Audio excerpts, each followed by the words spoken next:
பிரியமானவர்களே, மறுபடியும் நண்பன் தோழன் ஆண்டனி. அதாவது பி குருஸ் அதில் இருக்கின்ற ஸ்ரீ ஐயர் அவரும் கலவை வெங்கட் என்றவரும் இவருமாக சேர்ந்து கிறிஸ்துவர்களை தலையில் துணி போட்டு இந்த உலகத்தை விட்டே ஓடி போனோம். அந்த மாதிரி ஒரு ப்ராஜெக்ட் செய்கிறாங்க. அதனுடைய விளைவாக 8 எபிசோடாம். இது முதல் எபிசோடு. நான் ஏற்கனவே எபிசோடு 5 எல்லா பாயிண்ட்டுக்கும் நான் போட்டிருக்கிறேன். இப்போ நான் மறுபடியும் 1லேருந்து ஆரம்பிக்கிறேன். 1, 2, 3, 4, 6, 7, 8 ஏன்னா 5 ஏற்கனவே போட்டாச்சு. இப்போ அவர் இந்த முதல் எபிசோடு நான் மேரியை பற்றி பேசணும் அப்படின்னு அவர் பேசுகிறார். உலகத்தில் இருக்கின்ற கிறிஸ்துவர்கள் என்று அவர் பேசிக்கிட்டு வரார். நமஸ்காரம். பி குருஸ் தமிழ் சார்பாக நான் உங்கள் ஸ்ரீ ஐயர். இன்று மீண்டும் நம்முடன் இணைகிறார் கலவை வெங்கட். இது ஒரு சீரீஸ் மாதிரி நாங்கள் பண்ண போகிறோம். 6-7 எபிசோடு இருக்கு. இந்த பர்டிகுலர் சீரீஸ் மிகவும் ஒரு எல்லோருக்கும் சிந்திக்கக்கூடிய சில வரலாற்றின் உண்மைகளை நாங்கள் கொண்டு வந்து உங்க எதிர நிறுத்த போறோம். வாருங்கள், நாம் வரவேற்போம் கலவை அவர்களை. நமஸ்காரம் சார், எப்படி இருக்கீங்க? நமஸ்காரம், வணக்கம் ஸ்ரீ ஐயர். சௌக்கியமா இருக்கேன், நீங்க எப்படி இருக்கீங்க? நான் நல்லா இருக்கேன். இன்னியோட தலைப்பு கன்னிமேரியின் சொல்லப்படாத கதைகள். ஓகே, கிறிஸ்தவத்தை பொறுத்த வரைக்கும் இது ஒரு அடிப்படையான நம்பிக்கை. மேரி எப்போதுமே கன்னியாகத்தான் இருந்தார். ஓகே, அவருக்கு ஒரு ஆணுடைய தொடர்பே இல்லாமல் இயேசு பிறந்தார் அப்படிங்கிறது தான் அவர்களே நம்பிக்கை. யூதர்களுடைய மதம் கிட்டத்தட்ட ஒரு 600-700 BC-ல துவங்கப்பட்ட மதம். சரித்திர ரீதியாக பார்த்தால் அந்த மதத்துல ஒரு சின்ன அதாவது புதிதாக ஒரு மெசையா வருகிறார், மீட்பர் ஒருவர் வருகிறார் அப்படிங்கிற நம்பிக்கை அவர்களுக்கு கிறிஸ்தவம் தோன்றுவதற்கு முன்னாடியே இருந்திருக்கிறது.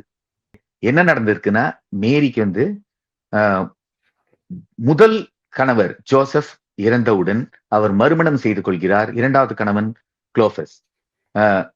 Almost certain James, Jose, Judah, Simon 2 sisters எல்லாருமே குளோபஸ்க்கு பிறந்தவர்கள். இயேசு யாருக்கு பிறந்தார் அப்படிங்கிறத ஒரு 2 நிமிஷத்துல அதை பார்ப்போம். ஏன் கிறிஸ்தவர்களுடைய பைபிள் திருப்பி எழுதப்பட்டது, எதற்காக இந்த கன்னிமேரி என்ற கதை உருவாக்கப்பட்டது அப்படிங்கிற விஷயங்கள்லாம் உங்களுக்கு புரிய வரும். இதற்காகத்தான் இதை நாம் மிக குறிப்பாக எடுத்து சொல்கிறோம். இது உலகத்தில் உள்ள கிறிஸ்தவர்கள் அல்ல, உலகத்தில் உள்ள கிறிஸ்தவர்களுடைய மேரியை பற்றியுள்ள சிந்தனையும் பைபிளில் சொல்லப்பட்டிருக்கிறதும் ஒன்றாக தான் போயிட்டுருக்கு. ஆனால் அதிலேயே கத்தோலிக்க மார்க்கத்தில் இருக்கின்ற கிறிஸ்தவர்கள் என்று சொல்லப்படுகிறவர்களுடைய மேரி மேல நம்பிக்கையும் வித்தியாசமாக இருக்குது. அதை நான் முதல்ல சொல்லிக்கிறேன். மேரி 2 மேரி இருக்குது. இந்த 2 மேரிக்கும் ஒரு தாய் அண்ணா. ஆனால் மூத்த மகளுடைய பேர் மேரி, 2வது மகளுக்கு பேரும் மேரி. மூத்த மகள் மேரிக்கு முதல்ல இயேசு கிறிஸ்து, பிறகு 4 ஆண் பிள்ளைகள், அதாவது யோசே, யாக்கோபு, சீமோன், யூதா, இந்த 4 பிள்ளைகள், 2 சகோதரிகள். மினிமம் வேணால் அது ப்ளூரல் இருக்கிறதுனால மார்க்கு சுவிசேஷம் 6ஆம் அதிகாரத்தில் 3வது வசனம் நம்ம ஏற்கனவே இது பார்த்தோம் 5வது எபிசோடில். மறுபடியும் ஏன்னா இவங்களுக்கு வேறு என்ன சொல்கிறதுக்கு இல்லை.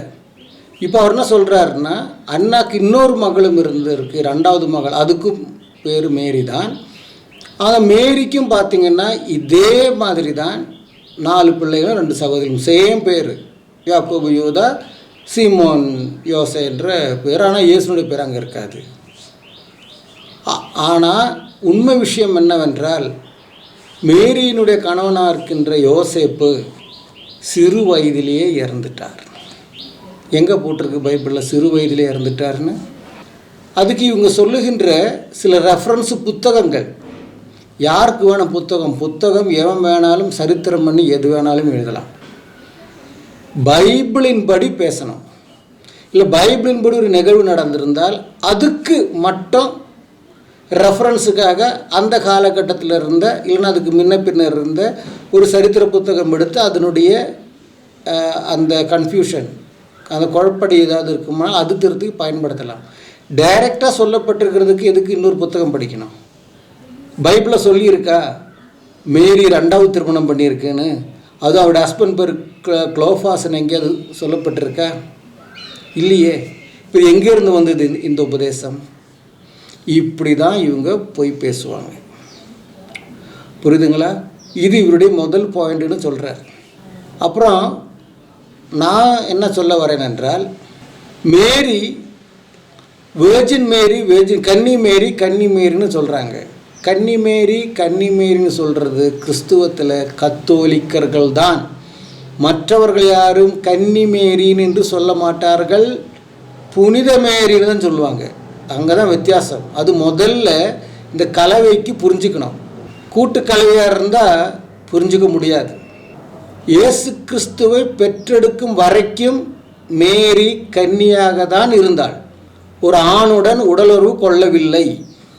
பரிசுத்தாவியினுடைய தயவினால் லூக்கா சுவிசேஷம் 1ஆம் அதிகாரத்தில், அது ஏற்கனவே 5ஆம் இதில் சொல்ல இருக்குது, மறுபடியும் நான் சொல்கிறேன். சொல்லப்பட்டிருக்கும் பிரகாரம் பரிசுத்தாவின் உண்மை நிழலிடுவார், நீ கர்ப்பவதி ஆவாய், ஒரு குமாரனை பருவாய், அவருக்கு இயேசு என்று பெயரிடுவாயாக. இதெல்லாம் சொல்லும் பொழுது மேரி கேட்குறா, இது எப்படி நடக்கும்? நான் புருஷன் அறியலையே, தேவனால் கூடாத காரியம் ஒன்றுண்டோ என்று கேட்டு வருகிறார். அப்படி தேவனுடைய ஆவி என்று கிறிஸ்தவர்கள் சொல்லுகின்ற பரிசுத்தாவி நிமித்தமாக கர்ப்பவதியாகி குமாரனை பெற்றெடுத்தாள் மேரி, ஆணுடன் உடலுறவு கொள்ளாமல். மத்தாய் சுவிசேஷம் 1ஆம் அதிகாரம் கடைசி வசனம் திட்டம் தெளிவாக சொல்லப்பட்டிருக்கு. நீ யார் வேணாலும் படிக்கலாம். மேரி தன் முதற்குமாரனை பெற்றெடுக்கும் வரைக்கும் தன் புருஷனை அறியவில்லை. புரியுதுங்களா? அதாவது முதல் குமாரன், அதாவது இயேசு கிறிஸ்துவை பெற்றெடுக்கும் வரைக்கும் அப்படின்னு என்ன அர்த்தம்? பெற்றெடுத்துக்கு மேலே புருஷனோட உடலுறவு கொண்டு இருக்கு, பிள்ளைகள் பிறந்திருக்கு. எல்லா கிறிஸ்துவ சமூகமும் அதை ஏற்றுக்கொள்கிறார்கள், கத்தோலிக்க சமுதாயம் தவிர அது ஏற்றுக்கொண்டிருக்கிறார்கள். அது கலவைக்கு தெரியாது, ஏதாவது குழப்படி பண்ணணும். 2வது, மேரிக்கு 2 கணவர்கள் இருக்கிறார் என்று எங்கே சொல்லப்பட்டிருக்கு பைபிளில்? கலவை ஒரு மானஸ்தனாக இருந்தால் அதுக்கு ரெஃபரன்ஸ் சொல்லணும். கதையை சொல்லி போகக்கூடாது. புரியுதுங்களா? ஒரு விஷயத்தை சொல்லும் பொழுது ஆணித்தரமாக சொல்லணும். இங்கே இருக்குது, குளோஃபாஸ் என்றவரை திருமணம் பண்ணியிருக்கு, இதுதாங்க அதிகாரம், இதுதாங்க வசனம் என்று சொல்லணும். அது சொல்கிறதுக்கு வக்கு கிடையாது. யாரோ ஒருத்தர் புத்தகம் எழுதுனாங்கன்னா அந்த புத்தகத்தில் இது இருக்கா? எதுக்கு யாரோ எழுதின புத்தகம்? இப்போ நான் ஒரு கேள்வி முன்னுக்கு வைக்கிறேன். என்ன கேள்வி? ஏற்கனவே இப்போது 5ஆம் பாட்டில் சொன்னதானே, 1ல் சொன்னதானே 5ல் சொல்லியிருக்கு. ஸோ நான் 5 தான் முதல்ல சொன்னேன், அதனால் 5ல் சொன்னது இப்போயும் சொல்கிறேன். வாத்மீகி ராமாயணத்தில் காமஷ்டேய யாகம், புத்திர காமஷ்டேய யாகம், அது எப்போ செய்யணும்? அஸ்வமேத யாகம் செய்ததுக்கு பிறகு. இது எங்கே இருக்குதுன்னு நீங்கள் கேட்பீங்க. இவன் ராமாயணத்தை பற்றி எழுதின புத்தகம் நமக்கு தேவையில்லை, டைரெக்டாக பேசுவோம். ராமாயணத்தில் பாலகாண்டா, புரியுதுங்களா? பாலகாண்டா என்ற அந்த இதில் சர்க்கம் 14ல் 33, 34, 35 நான் திட்டவட்டமாக சொல்கிறேன். யார் வேணாலும் படிக்கலாம். அந்த பாலகாண்டாவில் இவனுக்கு குழந்தைகள் இல்லையே, ஏற்கனவே தசரதனுக்கு 60,000 மனைவிகள். அதெல்லாம் நான் ஏற்கனவே சொல்லியிருக்கேன், அதை எக்ஸ்பிளேஷன் போகல. 5வது பாட்டினுடைய ஆன்சர் அதுன்னு சொல்லியிருப்பேன். அதில் எதுவுமே குழந்தை பிறக்கலை. கடைசியில் கௌசல்யா, கைகை, சுமித்ரான்னு 3 பொண்டாட்டிங்க. இது வேறு இருக்கப்பா, அந்த 60,000 அது யாருன்னு தெரியாது. அதெல்லாம் கேள்வி கேட்கக்கூடாது. நீங்கள் இந்து கதைகளை கேள்வி கேட்கக்கூடாது. நம்ம யாரும் எழுதின புத்தகத்தை நம்ம சொல்லலை, டைரெக்டாக ராமாயணத்தை தான் நம்ம பேசுகிறோம். இவங்க டைரெக்டாக பைபிள் பேசட்டும். சரி, அப்போது குழந்தை இல்லாமல் அவர் அப்படியே மனஸ்தாபப்படுறார். நான் ஏற்கனவே சொன்ன 60,000 பெண்களுடன் ஒரு நாள் உடலுறவு வச்சாலுமே கிட்டத்தட்ட 400 வருஷம் வேணும். ஒரு வருஷத்துக்கு 360 நாள் தான் இருக்குது. அப்போ 60,000 மனைவி ஒரு நாள் இல்லாத 3 மனைவியர் இருக்குது. சரி, அதெல்லாம் ஒரு பக்கம் இருக்கட்டும். ஆனால் இந்து கதைக்கு தான் ஒன்றும் உருப்படியானவங்க கிடையாது. அப்புறம் இவங்களுக்கு 3 பேரும் குழந்தை பிறக்கல. மனஸ்தாபமாக இருக்கும் பொழுது மகர்ஷி வசிஷ்டா வந்து ஒரு உபதேசம் சொல்கிறார். அவர் சொல்கிற உபதேசம் தான் இது. எது? இந்த புத்திரகாமிஷ்டி யாகம் பண்ணணும். அதுக்கு முன்னே நீ என்ன செய்யணும்? அஸ்வமேத யாகம் பண்ணணும். அஸ்வமேத யாகம் பண்ணி இப்படிலாம் இருக்குது. என்ன இருக்குது? உன்னுடைய முதல் மனைவி சீனியர், என்ன சொல்கிறது, 3ல் சீனியர், அது யார்? கௌசல்யா. அவள் வந்து என்ன செய்யணும்? இந்த அஸ்வமேத யாகம் என்றால் ஒரு கருப்பு குதிரையை ஓட விடுவாங்க. இவருடைய நாடு இருக்கின்ற எல்லை அது ஓட விட்டு வந்து இவங்க ஒரு பட்டயத்தை எடுத்துட்டு, யார்? இந்த தலைமூத்த சீனியர் இருக்கின்ற ராணி 3 வெட்டு வெட்டணும் அந்த குதிரையை. அது சாகுதோ சாகலையோ, ஆனால் சத்திடுச்சுன்றாங்க. அந்த குதிரையுடன் ஒரு போர்வைக்குள்ளே போய் இரவு முழுவதும் உடலுறவு கொள்ள வேண்டும். கட்டி பிடிச்சி படுக்கணும். படுத்துட்டு மொத்தமாக செய்யும். உடலுறவு கொள்ள வேண்டும். அதுக்கு பிறகு புத்திர காமிஷ்டியை யாகம் செய்யணும். அது சொன்னது யார்? அது இன்னொரு மகர்ஷி, ரிஷிங்கான்ற ஒரு மகர்ஷி. அவர் சொன்னார். அதான் அந்த நெருப்பிலிருந்து ஒரு பாயசம் வருது. இவங்களுக்கெல்லாம் நெருப்பிலிருந்து தான் பாயசம் வரும். நெருப்பிலிருந்து ஒருத்தி வந்தா, அவள் தான் யார்? பாஞ்சாலி. நெருப்பிலிருந்து வருவாங்க. இப்போ நெருப்பிலிருந்து பாயசம். அந்த பாயசம் குடிக்கணும். ஃபஸ்ட்டு குதிரையுடன், அதுக்கப்புறம் இந்த பாயசம் குடிக்கணும். அதாவது முதல் இரவில் ஹிந்து மித்தாலஜி பிரகாரம் இந்த பால் பழம் கொடுப்பாங்கல்ல, அந்த மாதிரி இது உடலுறவு கொண்ட பிறகு அந்த பாயசம் குடிக்கணும். அப்போ ஒரு நாள் நீங்கள் சொல்ல, இல்லை நீங்கள் தப்பாக சொல்கிறீங்க, சரி பாயசம் குடிச்சிட்டு ஒரு உடலுறவு கொள்ளணும், எது வேணால் இருக்கட்டும். ஆக மொத்தம் பாயசம் குடிக்கணும். குடித்து அந்த கௌசல்யாவுக்கு பிறந்தவன் தான் யார்? இந்த ராமன். அப்போ இந்த தசரதனுக்கு பிறந்ததில்ல, குதிரைக்கு பிறந்தவன். இல்லை நீங்கள் படிங்க, பாலகாண்ட படிங்க. அதுக்கு பிறகு கைகைக்கு பிறந்தது பரதன். சுமித்ராவுக்கு வந்து ட்வின்ஸு, லக்ஷ்மணனும் சத்ருக்னனும். அப்போ இவங்கெல்லாம் ஈக்குவல் தானே? இப்போது ஒரு பாயசத்தை குடித்து பிறந்தாங்கன்னா இவங்கெல்லாம் ஈக்குவல் தானே? அப்போ ராமன் மட்டும்னா பெரிய கொம்பு? எல்லாம் பாயசத்தில் குடித்து குதிரையோட கௌசல்யா தான் சம்பவம் பண்ணியிருக்கு. மற்றவங்க சம்பவம் பண்ணதாக இல்லை. இந்தினுடைய மிச்ச மீதி ஒரு கழுகு வந்து கொத்தி தின்னு அது பறக்கும் பொழுது அது கக்கா போட்டது அஞ்சனா வாயில் போனது தான் ஹனுமானாக பிறந்திருக்கு. அப்போ எல்லாம் ஒரே ஈக்குவல் தான். இது வந்து உண்மையான கதை இல்லையா?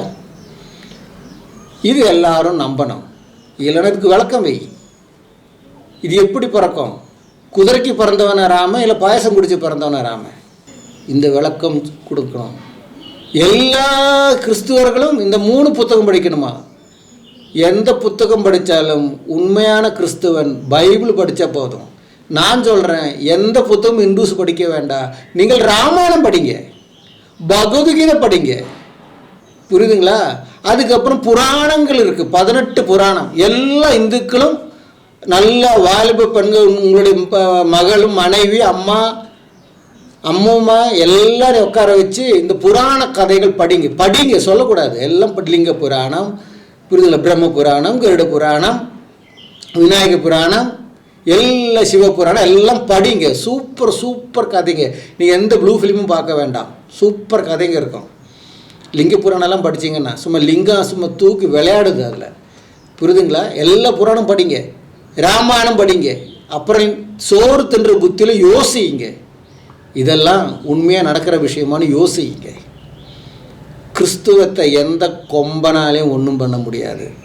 கலவை வெங்கட்டல்ல, வெங்கட்டினுடைய யார் வந்தாலும், சும்மா அவங்க அப்பா அம்மாவை நான் சொல்லணும், யாராக இருந்தாலும் ஒன்றும் பண்ண முடியாது. இதெல்லாம் பண்ணி பார்த்தவங்கெல்லாம் போயிட்டாங்க. கிறிஸ்தவம் 2000 வருஷம் முன்னால் நிற்கிது. இப்போ உங்களால் கேள்விக்கு பதில் கொடுக்க முடியல. அப்போ என்னமோ பண்ணணும், என்னென்ன பண்ணி என்ன வேணால் பண்ணு, நாங்கள் பதில் சொல்கிறோம். மறுபடியும் நான் சொல்லி முடிக்கிறேன். எந்த கிறிஸ்துவனும் பரிசுத்தாவியினால் எழுதப்பட்ட வேர்ட் ஆஃப் காட் சொல்லப்படுகின்ற இந்த பைபிள் படித்து இயேசுவை விசுவாசிக்கிற ஒரு கிறிஸ்துவனும் சொல்ல மாட்டான் மேரி இப்பொழுதும் வேர்ஜின், அதாவது கன்னிகை என்று. மேரி புனிதமானவள், அவ்வளவுதான், கன்னிகை கிடையாது. கன்னிகை இருந்தால் இயேசுவை பெற்றெடுக்கும் வரைக்கும். இப்பவும் கன்னிகை என்று சொல்லுகின்ற ஒரே ஒரு கூட்டம் கிறிஸ்துவத்தில் கத்தோலிக்கர்கள் தான். அதற்கு நான் தனியாக ஒரு வீடியோ போடுகிறேன் ரெஃபரன்ஸுடன். சில ஃபாதர்களை சொல்லி பெந்தகோஸ்து கிறிஸ்துவர்களும் கிண்டலும் பண்ணுறாங்க, இது இவங்களுடன் சேர்ந்து, அது வேறு விஷயம். சரி, இப்போது பிரியமானவர்களே, முதல் எபிசோடனுடைய இவர் வைக்கின்ற முதல் பாயிண்டினுடைய பதில் கொடுத்தாச்சு. இவங்க நான் வச்சதுனுடைய பதில் சொல்லட்டும். குதிரைக்கு பிறந்ததா பாயசத்துக்கு பிறந்ததா, இல்லை தசரதனுக்கே உண்மையில் கௌசல்ய உடல் கொண்டு பிறந்ததா? ஆனால் குதிரை உடல் கொண்டுக்கிட்டு பாலகாண்டம் நான் சொல்லியிருக்கிறேன், சர்க்கம் சொன்னேன். இவங்க மேரி 2வது திருமணம் குளோபாஸ் என்றவரை பெண்ணார் என்பதற்கு ரெஃபரன்ஸ் வைக்கட்டும். நான் இது முடிக்கிறதுக்கு முன்னாடி எப்பவுமே சொல்லுகின்ற வேண்டுகோள் சொல்லுகிறேன், என்னை கேட்டுக்கொண்டிருக்கின்ற சகோதரிகள் நீங்கள் யாராக இருந்தாலும் சரி, கிறிஸ்துவை ஏற்றுக்கொண்டவர்களாக இருக்குமானால் தொடர்ந்து பயணிங்க, அல்லாதவர்களாக இருக்குமானால் நீங்கள் இயேசுவை ஏற்றுக்கொண்டு உண்மையான தேவன் மனிதனாக பூமியில் வந்து உதித்ததை விசுவாசித்து, அவர் நமக்காக சிலுவையில் இரத்தம் சிந்தி மரித்தார், உயர்த்தெழுந்தார், மனுக்குலத்துக்கு மீட்பையும் தந்திருக்கிறார். விசுவாசித்தால் நீங்களும் உங்களுடைய குடும்பமும் எல்லாரும் பாதுகாக்கப்படும். முன்னே வரப்போகின்ற அந்தி கிறிஸ்துவனுடைய கொடுங்கோல் ஆட்சியிலிருந்து. இப்போவே கொடுங்கோல் ஆட்சி இந்த இந்துத்துவத்தில் நடக்குது. இதை விட 1000 மடங்கு இருக்கும் அந்தி கிறிஸ்துவனுடைய உலகம் எங்கும் இருக்கின்ற கொடுங்கோல் ஆட்சி. இது உண்மை. இது இந்த கழுகு போகும்போது கக்கா போட்டு வாயில் போய் அனுமான் பிறந்தது அல்ல இந்த கதை. வேதத்தில் சொல்லப்பட்டிருக்கிறதெல்லாம் அச்சிட்ட பிரகாரமாக அதாவது காலங்களில் நிறைவேறி கொண்டிருக்கிறது. பிரியமானவர்கள், இயேசு கிறிஸ்து சொன்னது நிறைவேறி கொண்டிருக்கிறது. மத்தாய் சுவிசேஷம் 24ஆம் அதிகாரம், லூக்கா சுவிசேஷம் 11ஆம் அதிகாரம் படிங்க. நீங்கள் யாரோட எடுத்து படிங்க. அதில் சொல்லப்பட்டிருக்கிறதெல்லாம் கிறிஸ்டல் கிளியராக நிறைவேறி கொண்டிருக்கு. பழைய ஏற்பாட்டில் தானியல் புத்தகத்தில் சொன்ன விஷயங்கள், எசேக்கியேல் புத்தகத்தில் சொன்ன விஷயங்கள் நிறைவேறி கொண்டே இருக்கிறது. அதனால தான் இயேசு சொன்னார், வானமும் பூமியும் அழிந்து போகும், என் வாயின் வார்த்தை ஒரு பொழுதும் அழிந்து போகாது. அவ்வளவு ஸ்ட்ராங் எவிடன்ஸான புத்தகம். மனிதனுக்காக சிருஷ்டித்த தேவன் மனு உருவத்தில் வந்த விஷயம் திட்டவட்டமாக எழுதப்பட்ட புத்தகம். இல்லாத பாயசம் குடித்தோம் குதிரைக்கும் பிறந்த கதை அல்ல இந்த புத்தகம். நன்றி, வணக்கம். கர்த்தர் எல்லாரையும் ஆசீர்வதிப்பாராக.